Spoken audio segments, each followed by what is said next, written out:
প্রিয় শিক্ষার্থীবৃন্দ, আসসালামু আলাইকুম রহমতুল্লাহি ওয়া বারাকাতুহু। তোমরা যারা এসএসসি পরীক্ষার্থী, তোমাদেরকে আমার পক্ষ থেকে রইল শুভেচ্ছা। আজকের এই ক্লাসে আমরা আলোচনা করব কিভাবে আমরা রাইট ফর্ম অফ ভার্বস এই প্রশ্নটার আনসার করব। পরীক্ষা ইংরেজি দ্বিতীয় পত্রের সবচেয়ে একটি গুরুত্বপূর্ণ বিষয় হচ্ছে রাইট ফর্ম অফ ভার্ব। আমরা বিভিন্ন পরীক্ষার বিভিন্ন বছরের প্রশ্নের ধারাবাহিকতা নিয়ে আজকে একটি বোর্ডের একটা অংশ নিয়ে তোমাদের সাথে কথা বলবো। আর এই বিষয়টা আজকে যে বোর্ড নিয়ে আমরা কথা বলবো সেই বোর্ডটা হচ্ছে তোমার চিটাগাং বোর্ড 2020।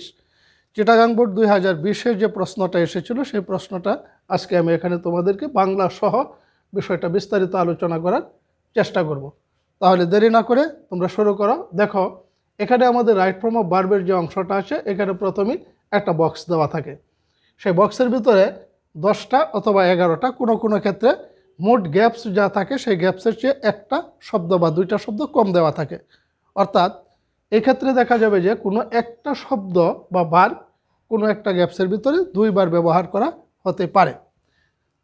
তাহলে আজকে আমরা এখানে যে বিষয়টা নিয়ে আলোচনা করছি সেটা হচ্ছে চিটাগাং বোর্ড 2020 সালের প্রশ্ন। সেই চিটাগাং বোর্ড 2020 সালে এসএসসিতে এই প্রশ্নটা এসেছিল।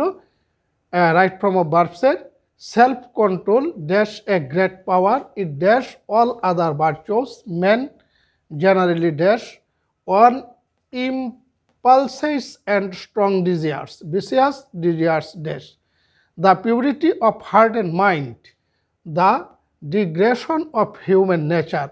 It is self control that can help a man dash up a pure character which is very essential dash above the level of inhumanity. Nothing can to self-control to dash inhumanity, so everybody should dash for being self-control. এই যখন প্রশ্নটা দেওয়া থাকে, এটা সঠিক answer করতে গেলে তোমাকে যা করতে হবে তা হচ্ছে বক্সের ভিতরে যে শব্দগুলো ভার্বগুলো দেওয়া আছে এগুলোর অর্থ জানতে হবে। তাহলে এখানে আমি ভার্বগুলার অর্থ তোমাদেরকে লিখে দিয়েছি। অ্যাক্ট, সাধারণত অ্যাক্ট শব্দের অর্থ হয় অভিনয় করা বা কাজ করা।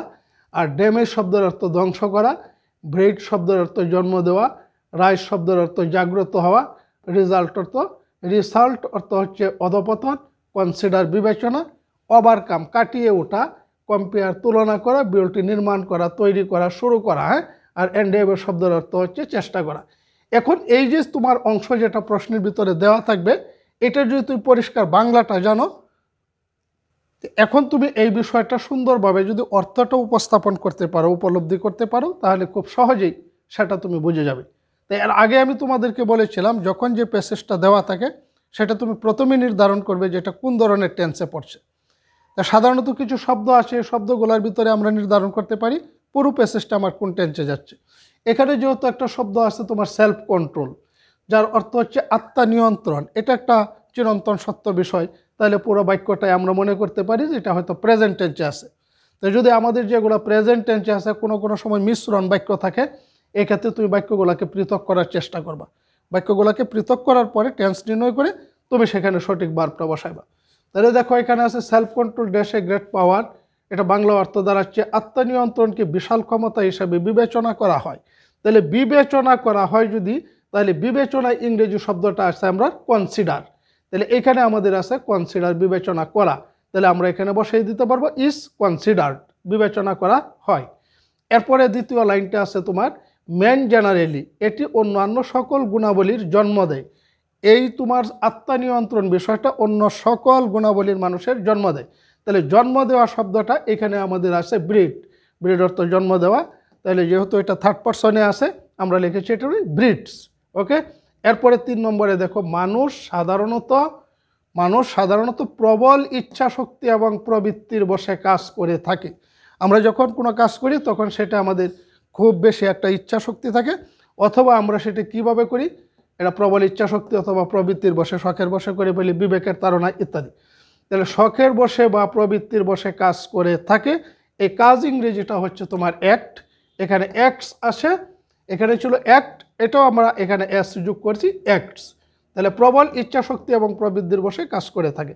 পঙ্কিল বাসনা মানব চরিত্রের অধপতন ঘটিয়ে আত্মা ও মনের পবিত্রতা নষ্ট করে। পঙ্কিল বাসনা মানে খারাপ চিন্তা ভাবনা, অধপতন ঘটানো। অধপতন শব্দটা এখানে সরাসরি আছে রিসাল্ট। এখানে আমরা রিসাল্ট, এখানে ড্যামেজ, ধ্বংস করে দেওয়া, অধপতন, গোটি আত্মা ও মনের পবিত্রতা নষ্ট করে। এই যে নষ্ট শব্দটা, নষ্ট করা মানেটা হচ্ছে তোমার ধ্বংস করা, ভেঙে দেওয়া, ধ্বংস করা বা ভেঙে দেওয়া, ডে দেওয়া। আত্মনিয়ন্ত্রণ একজন মানুষকে বিশুদ্ধ চরিত্র গঠনে সাহায্য করে মনুষ্যত্বহীনতার স্তর উন্নত করতে অত্যাবশ্যক। এই আত্মনিয়ন্ত্রণ যদি করতে পারে তাহলে একটা মানুষ সেখানে একজন পরিশুদ্ধ মানুষ হিসাবে গড়ে উঠতে পারে। এই ক্ষেত্রে আমরা এখানে দিয়েছি তোমার রিসাল্টিং। তারপরে মনুষ্যত্বহীনতা দূর করতে আত্মনিয়ন্ত্রণের সাথে কোনো কিছু তুলনীয় নয়। এখানের যে শূন্যস্থানটা আছে এফ নাম্বার, এই যে F number, it is self control that can help a man build, এখানে হচ্ছে বিল্ড, তৈরি করা। তারপরে আছে up a pure character which is very essential to rise. মনুষ্যত্ব দূর করতে আত্মনিয়ন্ত্রণের কোনো কিছুর সাথে তুলনীয় নয়। সুতরাং প্রত্যেকের আত্মনিয়ন্ত্রিত হওয়ার চেষ্টা করা। আত্মনিয়ন্ত্রণ একজন মানুষকে বিশুদ্ধ চরিত্র গঠনে সাহায্য করে মনুষ্যত্বহীনতার স্তর উন্নত করতে। এখানে উন্নত করতে শব্দটা ব্যবহৃত হয়েছে তোমার ওভারকাম হিসাবে, কাটিয়ে উঠতে, আর স্তরকে উন্নত করতে আবশ্যক। মনুষ্যত্বহীনতা দূর করতে আত্মনিয়ন্ত্রণের সাথে কোনো কিছুই তুলনীয় না। তুলনীয় ইংরেজি হচ্ছে কম্পেয়ার, তুলনা করা, তাহলে এখানে হচ্ছে বি কম্পেয়ার্ড। এরপরে আছে তোমার সুতরাং প্রত্যেকের আত্মনিয়ন্ত্রিত হওয়ার চেষ্টা করা উচিত। তাহলে চেষ্টা করা উচিত, এনডিবিআর শব্দটা এখানে আমরা বসিয়ে দেব। তাহলে আশা করি তোমরা এই বিষয়টা বুঝতে পেরেছো। আগামী ক্লাসে অন্য একটা বোর্ডের প্রশ্ন নিয়ে আবারও তোমাদের সাথে দেখা হবে। সে পর্যন্ত ভালো থাকো এবং সুস্থ থাকো। আল্লাহ হাফেজ।